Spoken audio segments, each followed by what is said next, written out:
జిల్లా గజ్వేల్ మున్సిపాలిటీలో ఈ రోజు 17వ వార్డు చైర్మన్ అభ్యర్థిగా టీఆర్ఎస్ పార్టీ కళ్యాణ్కర్ పద్మాబాయి నరసింగరావు సతీమణి గజ్వేల్ ఐఓసీ ఆఫీసులో నామినేషన్ వేశారు. 17వ వార్డు సభ్యులు నాపై నమ్మకం ఉంచి ఓటేస్తే నేను వాళ్ళకి ఎలాంటి సమస్యలు లేకుండా సీసీ రోడ్ల, పెన్షన్లు, వికలాంగులకు, వృద్ధులకు, వితంతులకు ప్రభుత్వం నుంచి మంజూరు చేస్తానని, వాళ్ళకు ఎలాంటి లోటు లేకుండా అన్ని సమస్యలు తీరుస్తానని తెలిపారు. ఈ కార్యక్రమంలో టీఆర్ఎస్ నాయకులు పంబాల ఎల్లంతో పాటుగా కార్యకర్తలు తదితరులు పాల్గొన్నారు.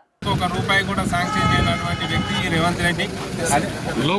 అదే తెలంగాణ మన గజ్వేల్ ప్రాంత ప్రజలు ఒక్కసారి ఆలోచించాలి. రాష్ట్రం మొత్తంలో ఎమ్మెల్యేలకు కానీ ఎమ్మెల్సీకి కానీ ఒక్క రూపాయి కూడా విడుదల చేయనటువంటి ప్రభుత్వం ఏదన్నా 2 ఏళ్ళు ఉన్నది అంటే దేశం మొత్తంలో ఒక రేవంత్ రెడ్డి సర్కారు మాత్రమే. ఇంత నిరంకుశమైనటువంటి సర్కారును ఎక్కడ సందర్భం వచ్చినా కానీ మనం ఎక్కడికక్కడ వ్యతిరేకించాల్సిందే. కాబట్టి ఆ వ్యతిరేకత మీ ఓటు ద్వారానే చూపెట్టాలి. గజ్వేల్లో మిషన్ భగీరథ కానీ, పాండవుల చెరువు కానీ, మరే ఇతర కార్యక్రమాలు కానీ ఏదైనా కానీ గజ్వేల్ డెవలప్మెంట్ అంతా కేసీఆర్ తోటే జరిగింది. అదేవిధంగా రైతు బంధు 15,000 ఇస్తున్నాడు, బతుకమ్మ చీరలు అన్నాడు.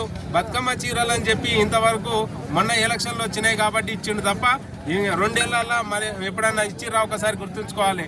రైతు బంధు 15,000 అన్నాడు, అది కూడా ఎగనామం పెట్టిండు. కళ్యాణ లక్ష్మికి తులం బంగారం అన్నాడు, అది కూడా ఎగనామం పెట్టిండు. కాబట్టి కేసీఆర్ గారు చేసినటువంటి సంక్షేమ పథకాలు కూడా నిర్వహించలేని స్థితిలో ఈరోజు కాంగ్రెస్ ప్రభుత్వం ఉన్నది.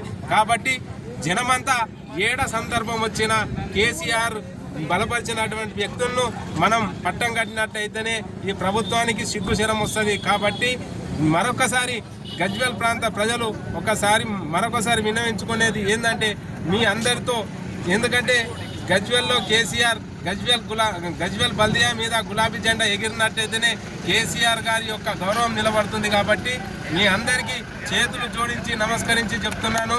కేసీఆర్ గారికి ఓటేసి కేసీఆర్ గారు బలపరిచినటువంటి వ్యక్తులను అత్యధికమైన మెజార్టీతో గెలిపించాలని మీ అందరినీ మనసారా కోరుకుంటూ జై తెలంగాణ, జై కేసీఆర్.